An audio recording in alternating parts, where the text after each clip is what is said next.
ഒരു കിടിലൻ romantic anniversary surprise. സാധാരണ വൈഫ് ഹസ്ബൻഡ് പുറത്തുനിന്ന് വരുമ്പോഴാണ് സർപ്രൈസ് കൊടുക്കുന്നത്, അധികവും നമ്മൾ കണ്ടേക്കുന്നത്. ഇത് ഹസ്ബൻഡ് വൈഫിന് കൊടുക്കുന്ന ഒരു ആനിവേഴ്സറി സർപ്രൈസ് കണ്ടുവെക്കുന്നു.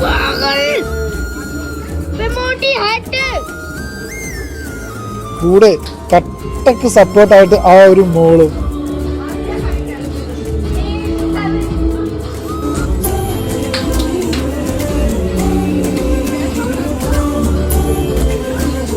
അടിപൊളി. ഹസ്ബൻഡ് വേറെ ലെവല് റൊമാൻറ്റിക്.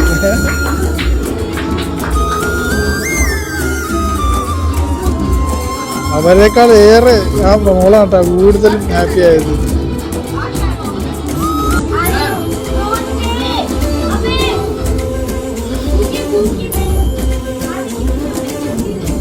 ഇതൊക്കെ തന്നെ ഉണ്ടാവുള്ളൂ സുഹൃത്തുക്കളെ ജീവിതത്തിൽ എന്നൊന്നും ഓർക്കാൻ വേണ്ടി. കുറെ മസിൽ പിടിച്ച് നടന്നിട്ടൊന്നും ഒരു കാര്യമില്ല.